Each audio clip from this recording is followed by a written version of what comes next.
من الشیطان الرجیم بسم اللہ الرحمن الرحیم یا اہل الکتاب لما تلبسون الحق بالباطل وتکتمون الحق وانتم تعلمون، اے اہل کتاب باوجود جاننے کے حق و باطل کو کیوں خلط ملط کر رہے ہو اور کیوں حق کو چھپا رہے ہو۔ اس میں یہودیوں کے دو بڑے جرائم کی نشاندہی کر کے انہیں ان سے باز رہنے کی تلقین کی جا رہی ہے۔ پہلا جرم حق و باطل اور سچ اور جھوٹ کو خلط ملط کرنا تاکہ لوگوں پر حق اور باطل واضح نہ ہو سکے۔ دوسرا کتمان حق، یعنی نبی کریم صلی اللہ علیہ وسلم کے جو اوصاف تورات میں لکھے ہوئے تھے انہیں لوگوں سے چھپانا تاکہ نبی صلی اللہ علیہ وسلم کی صداقت کم از کم اس اعتبار سے نمایاں نہ ہو سکے، اور یہ دونوں جرم جانتے بوجھتے کرتے، جس سے ان کی بدبختی دو چند ہو گئی تھی۔ ان کے جرائم کی نشاندہی سورہ بقرہ میں بھی کی گئی ہے۔ وَلَا تَلْبِسُوا الْحَقَّ بِالْبَاطِلِ وَتَكْتُمُوا الْحَقَّ وَأَنْتُمْ تَعْلَمُونَ۔ البقرہ 46۔ حق کو باطل کے ساتھ مت ملاؤ اور حق مت چھپاؤ اور تم جانتے ہو۔ اہل کتاب کے لفظ کو بعض مفسرین نے عام رکھا ہے، جس میں یہود و نصارہ دونوں شامل ہیں، یعنی دونوں کو ان جرائم مذکورہ سے باز رہنے کی تلقین کی گئی ہے، اور بعض کے نزدیک اس سے مراد صرف وہ قبائل یہود ہیں جو مدینہ میں رہائش پذیر تھے، بنو قریظہ، بنو نذیر اور بنو قینقاع۔ زیادہ صحیح بات یہی معلوم ہوتی ہے کیونکہ مسلمانوں کا براہ راست انہی سے معاملہ تھا اور یہی نبی صلی اللہ علیہ وآلہ وسلم کی مخالفت میں پیش تھے۔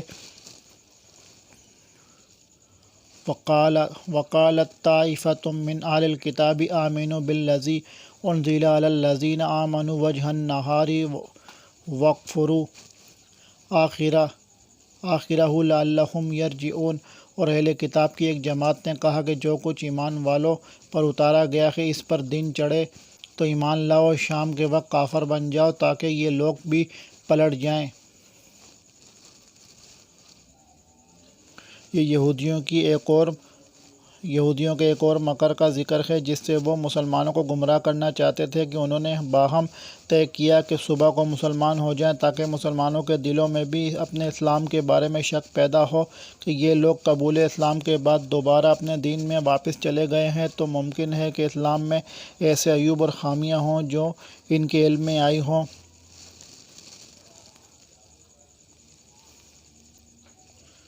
وَلَا تُؤْمِنُوا إِلَّا لِمَنْ تَبِعَ دِينَكُمْ قُلْ إِنَّ الْهُدَى هُدَى اللَّهِ أَنْ يُؤْتَى أَحَدٌ مِثْلَ مَا أُوتِيتُمْ أَوْ يُحَاجُّوكُمْ عِنْدَ رَبِّكُمْ قُلْ إِنَّ الْفَضْلَ بِيَدِ اللَّهِ يُؤْتِيهِ مَن يَشَاءُ۔ اور سوائے تمہارے دین پر چلنے والوں کے اور کسی کا یقین نہ کرو، آپ کہہ دیجئے کہ بے شک ہدایت تو اللہ ہی کی ہدایت ہے، اور یہ بھی کہتے ہیں کہ یہ آپس میں انہوں نے ایک دوسرے کو کہا کہ تم ظاہری طور پر تو اسلام کا اظہار ضرور کرو لیکن اپنے ہم مذہب یہود کے سوا کسی اور کی بات پر یقین مت کرنا۔ یہ ایک جملہ معترضہ ہے جس کا ما قبل اور ما بعد سے تعلق نہیں ہے، صرف ان کے مکر و حیلے کی اصل حقیقت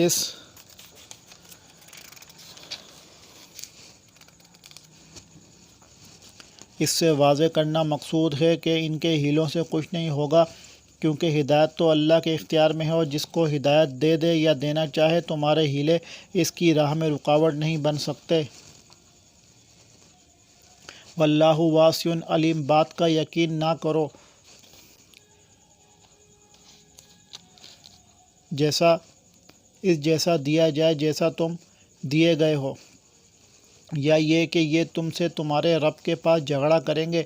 آپ کہہ دیجئے کہ فضل تو اللہ تعالیٰ ہی کے ہاتھ میں ہے، وہ جسے چاہے اسے دے، اللہ تعالیٰ وسعت والا اور جاننے والا ہے۔ یہ بھی یہودیوں کا قول ہے اور اس کا عطف وَلَا تُؤْمِنُوا پر ہے، یعنی یہ بھی تسلیم مت کرو کہ جس طرح تمہارے اندر نبوت وغیرہ رہی ہے یہ کسی اور کو بھی مل سکتی ہے، اور اس طرح یہودیت کے سوا کوئی اور دین بھی حق ہو سکتا ہے۔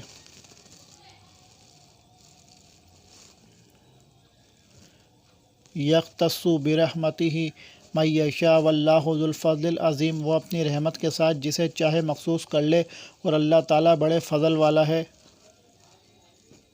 اس آیت کے دو معنی بیان کیے جاتے ہیں، ایک یہ کہ یہود کے بڑے بڑے علماء جب اپنے شاگردوں کو یہ سکھاتے کہ دن چڑھے ایمان لاؤ اور دن اترتے کفر کرو، تاکہ جو لوگ فی الواقع مسلمان ہیں وہ بھی مذبذب ہو کر مرتد ہو جائیں۔ تو ان شاگردوں کو مزید یہ تاکید کرتے تھے کہ دیکھو، صرف ظاہراً مسلمان ہونا، حقیقتاً اور واقعتاً مسلمان نہ ہو جانا، بلکہ یہودی ہی رہنا، اور یہ نہ سمجھ بیٹھنا کہ جیسا دین، جیسی وحی و شریعت اور جیسا علم و فضل تمہیں دیا گیا ہے، ویسا ہی کسی اور کو بھی دیا جا سکتا ہے، یا تمہارے بجائے کوئی اور حق پر ہے جو تمہارے خلاف اللہ کے نزدیک حجت قائم کر سکتا ہے اور تمہیں غلط ٹھہرا سکتا ہے۔ اس کے معنی کی رو سے جملہ معترضہ کو چھوڑ کر عند ربکم تک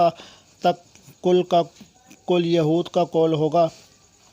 دوسرے معنی یہ ہیں کہ اے یہودیو، تم حق کو دبانے اور مٹانے کی ساری حرکتیں اور سازشیں اس لیے کر رہے ہو کہ ایک تمہیں اس بات کا غم و جلن ہے کہ جیسا علم و فضل، وحی و شریعت اور دین تمہیں دیا گیا تھا، اب ویسا ہی علم و فضل اور دین کسی اور کو کیوں دے دیا گیا۔ دوسرا، تمہیں یہ اندیشہ اور خطرہ بھی ہے کہ اگر حق کی یہ دعوت پنپ گئی اور اس نے اپنی جڑیں مضبوط کر لیں تو نہ صرف یہ کہ تمہیں دنیا میں جو جاہ و وقار حاصل ہے وہ جاتا رہے گا، بلکہ تم نے جو حق چھپا رکھا ہے اس کا پردہ بھی فاش ہو جائے گا، اور اس بنا پر یہ لوگ اللہ کے نزدیک بھی تمہارے خلاف حجت قائم کر بیٹھیں گے۔ حالانکہ تمہیں معلوم ہونا چاہیے کہ دین و شریعت اللہ کا فضل ہے، اور یہ کسی کی میراث نہیں، بلکہ وہ اپنا فضل جسے چاہتا ہے دیتا ہے، اور اسے معلوم ہے کہ یہ فضل کس کو دینا چاہیے۔ وَمِنْ أَهْلِ الْكِتَابِ مَنْ إِنْ تَأْمَنْهُ بِقِنْطَارٍ يُؤَدِّهِ إِلَيْكَ وَمِنْهُمْ مَنْ إِنْ تَأْمَنْهُ بِدِینَارٍ لَا يُؤَدِّهِ إِلَيْكَ۔ بعض اہل کتاب تو ایسے ہیں کہ اگر انہیں تو خزانے کا امین بنا دے تو بھی وہ تجھے واپس کر دیں، اور ان میں سے بعض ایسے بھی ہیں کہ اگر تو انہیں 1 دینار بھی امانت دے تو تجھے ادا إِلَّا دُمْتَ عَلَيْهِ قَائِمًا ذَلِكَ بِأَنَّهُمْ قَالُوا لَيْسَ عَلَيْنَا فِي الْأُمِّيِّينَ سَبِيلٌ وَيَقُولُونَ عَلَى اللَّهِ الْكَذِبَ وَهُمْ يَعْلَمُونَ۔ نہ کریں، ہاں یہ اور بات ہے کہ تو اس کے سر پر ہی کھڑا رہے، یہ اس لیے کہ انہوں نے کہہ رکھا ہے کہ ہم پر ان جاہلوں غیر یہودی کے حق کا کوئی گناہ نہیں۔ یہ لوگ باوجود جاننے کے لیے اللہ پر جھوٹ کہتے ہیں۔ امیین، ان پڑھ جاہل سے مراد عرب، مشرکین عرب ہیں۔ یہود کے خائن لوگ یہ دعویٰ کرتے تھے کہ یہ چونکہ مشرک ہیں اس لیے ان کا مال ہڑپ کر لینا جائز ہے، اس میں کوئی گناہ نہیں۔ اللہ تعالیٰ نے فرمایا یہ اللہ پر جھوٹ بولتے ہیں۔ اللہ تعالیٰ کس طرح کسی کا مال ہڑپ کر جانے کی اجازت دے سکتا ہے؟ اور بعض تفسیری روایات میں ہے کہ نبی صلی اللہ علیہ وآلہ وسلم نے بھی یہ سن کر فرمایا کہ اللہ کے دشمنوں نے جھوٹ کہا، زمانہ جاہلیت کی تمام چیزیں میرے قدموں تلے ہیں سوائے امانت کے کہ وہ ہر صورت میں ادا کی جائے گی، چاہے وہ کسی نیکوکار کی ہو یا بدکار کی۔ ابن کثیر و فتح القدیر۔ افسوس ہے کہ یہود کی طرح آج بعض مسلمان بھی مشرکین کا مال ہڑپ کرنے کے لیے کہتے ہیں کہ دارالعرب کا سود جائز ہے اور حربی کے مال کے لیے کوئی عصمت نہیں۔ بَلَىٰ مَنْ أَوْفَىٰ بِعَهْدِهِ وَاتَّقَىٰ فَإِنَّ اللَّهَ يُحِبُّ الْمُتَّقِينَ۔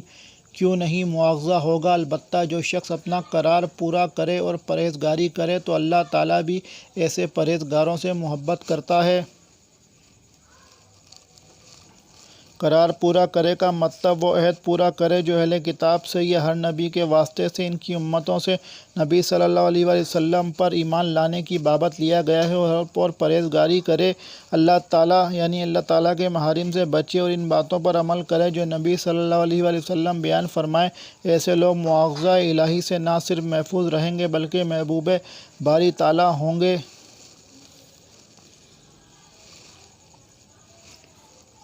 ان الذین یشترون بعہد اللہ وایمانہم ثمنا قلیلا اولئک لا خلاق لهم فی الآخرۃ ولا یکلمهم اللہ ولا ینظر الیہم یوم القیامۃ ولا یزکیہم ولہم عذاب علیم۔ بے شک جو لوگ اللہ تعالیٰ کے عہد اور اپنی قسموں کو تھوڑی قیمت پر بیچ ڈالتے ہیں، ان کے لیے آخرت میں کوئی حصہ نہیں۔ اللہ تعالیٰ نہ تو ان سے بات چیت کرے گا، نہ ان کی طرف قیامت کے دن دیکھے گا، نہ انہیں پاک کرے گا، اور ان کے لیے دردناک عذاب ہے۔ مذکورہ افراد کے برعکس دوسرے لوگوں کا حال بیان کیا گیا ہے، اور یہ دو طرح کے لوگوں کو شامل ہے۔ ایک تو وہ لوگ جو عہد الہی اور اپنی قسموں کو پس پشت ڈال کر تھوڑے سے دینی مفادات کے لیے نبی صلی اللہ علیہ وسلم پر ایمان نہیں لائے۔ دوسرے وہ لوگ ہیں جو جھوٹی قسمیں کھا کر اپنا سودا بیچتے ہیں یا کسی کا مال ہڑپ کر جاتے ہیں، جیسا کہ حدیث میں وارد ہے۔ مثلا نبی صلی اللہ علیہ وسلم نے فرمایا کہ جو شخص کسی کا مال ہتھیانے کے لیے جھوٹی قسم کھائے، وہ اللہ سے اس حال میں ملے گا کہ اللہ اس پر غضبناک ہوگا۔ صحیح بخاری کتاب المساقات باب الخصومہ فی بیر القضاء فیہا۔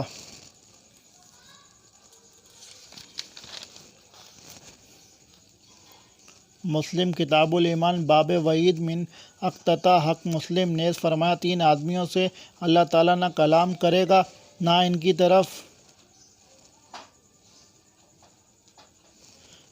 طرف دیکھے گا، نہ انہیں پاک کرے گا، اور ان کے لیے دردناک عذاب ہوگا۔ ان میں ایک وہ شخص ہے جو جھوٹی قسم کے ذریعے سے اپنا سودا بیچتا ہے۔ صحیح مسلم کتاب الایمان باب بیان غلط تحریم ازبال العذراء۔ متعدد احادیث میں یہ باتیں بیان کی گئی ہیں۔ ابن کثیر و فتح القدیر وَإِنَّ مِنْهُمْ لَفَرِيقًا يَلُونَ أَلْسِنَتَهُمْ بِالْكِتَابِ لِتَحْسَبُوهُ مِنَ الْكِتَابِ وَمَا هُوَ مِنَ الْكِتَابِ وَيَقُولُونَ هُوَ مِنْ عِنْدِ اللَّهِ وَمَا هُوَ مِنْ عِنْدِ اللَّهِ وَيَقُولُونَ عَلَى اللَّهِ الْكَذِبَ وَهُمْ يَعْلَمُونَ۔ یقیناً ان میں ایسا گروہ بھی ہے جو کتاب پڑھتے ہوئے اپنی زبان مروڑتا ہے تاکہ تم اسے کتاب ہی کی عبارت خیال کرو، حالانکہ دراصل وہ کتاب میں سے نہیں، اور یہ کہتے بھی ہیں کہ وہ اللہ تعالیٰ کی طرف سے ہے، حالانکہ دراصل وہ اللہ تعالیٰ کی طرف سے نہیں، وہ تو دانستہ اللہ تعالیٰ پر جھوٹ بولتے ہیں۔ یہ یہود کے ان لوگوں کا تذکرہ ہے جنہوں نے کتاب الہی تورات میں نہ صرف تحریف و تبدیلی کی بلکہ دو جرم اور بھی کیے کہ ایک تو زبان کو مروڑ کر کتاب کے الفاظ پڑھتے جس سے عوام کو خلاف واقعہ تاثر دینے میں وہ کامیاب رہتے، دوسرے وہ اپنی خود ساختہ باتوں کو من عند اللہ باور کراتے۔ بدقسمتی سے امت محمدیہ کے مذہبی پیشواؤں میں بھی نبی صلی اللہ علیہ وسلم کی پیش گوئی لَتَتَّبِعُنَّ سَنَنَ مَنْ قَالَ قَبْلَكُمْ، تم اپنے سے پہلی امتوں کی قدم بے قدم پیروی کرو گے کے مطابق بکثرت ایسے لوگ ہیں جو دنیاوی اغراض یا جماعتی تعصب یا فقہی جمود کی وجہ سے قرآن کریم کے ساتھ بھی یہی معاملہ کرتے ہیں۔ پڑھتے قرآن کی آیت ہے اور مسئلہ اپنا خود ساختہ بیان کرتے ہیں۔ عوام سمجھتے ہیں کہ مولوی صاحب نے مسئلہ قرآن سے بیان کیا ہے، اور درحال یہ کہ اس مسئلے کا قرآن سے کوئی تعلق نہیں ہوتا، یا پھر آیات معنوی تحریف و ملمہ سازی سے کام لیا جاتا ہے تاکہ باور یہی کرایا جائے کہ یہ من عند اللہ اعاذنا اللہ منہ۔ وما كان لبشر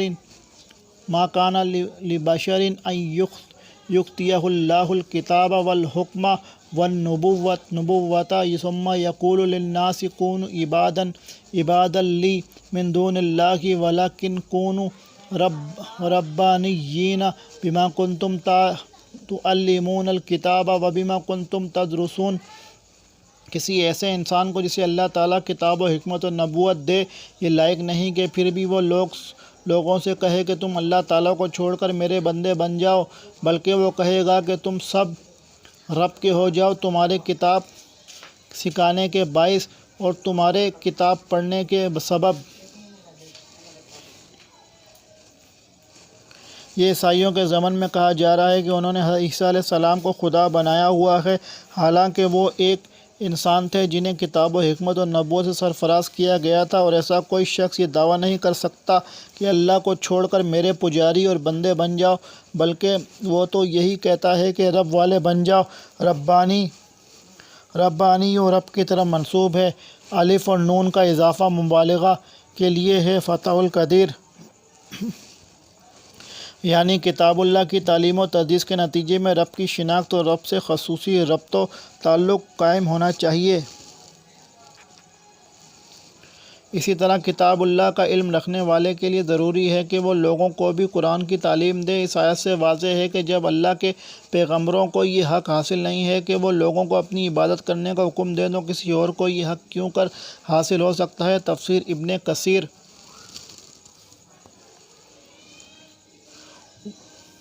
وَلَا يَأْمُرَكُمْ أَن تَتَّخِذُوا الْمَلَائِكَةَ وَالنَّبِيِّينَ أَرْبَابًا أَيَأْمُرُكُمْ بِالْكُفْرِ بَعْدَ إِذْ أَنْتُمْ مُسْلِمُونَ، اور یہ نہیں ہو سکتا کہ وہ تمہیں فرشتوں اور نبیوں کو رب بنا لینے کا حکم کرے، کیا وہ تمہارے مسلمان ہونے کے بعد بھی تمہیں کفر کا حکم دے گا؟ یعنی نبیوں اور فرشتوں یا کسی اور کو رب والی صفات کا حامل باور کرانا یہ کفر ہے۔ تمہارے مسلمان ہو جانے کے بعد ایک نبی یہ کام بھلا کس طرح کر سکتا ہے، کیونکہ نبی کا کام تو ایمان کی دعوت دینا ہے جو اللہ وحدہ لا شریک کی عبادت کا نام ہے۔ بعض مفسرین نے اس کی شان نزول میں یہ بات بیان کی ہے کہ بعض مسلمانوں نے نبی صلی اللہ علیہ وسلم سے اس بات کی اجازت مانگی کہ وہ آپ کو سجدہ کریں، جس پر یہ آیت نازل ہوئی۔ فتح القدیر اور بعض نے اس کی شان نزول میں یہ کہا ہے کہ یہودیوں اور عیسائیوں نے جمع ہو کر نبی صلی اللہ علیہ وسلم سے کہا کہ کیا آپ یہ چاہتے ہیں کہ ہم آپ کی اس طرح عبادت و پرستش کریں جس طرح عیسائی عیسیٰ علیہ السلام کی کرتے ہیں؟ آپ صلی اللہ علیہ وسلم نے فرمایا، اللہ کی پناہ اس بات سے کہ ہم اللہ کو چھوڑ کر کسی اور کی عبادت کریں یا کسی اس کا حکم دیں۔ اللہ نے مجھے نہ اس لیے بھیجا ہے نہ اس کا حکم ہی دیا ہے۔ اس پر یہ آیت نازل ہوئی۔ ابن کثیر بحوالِ سیرت ابن ہشام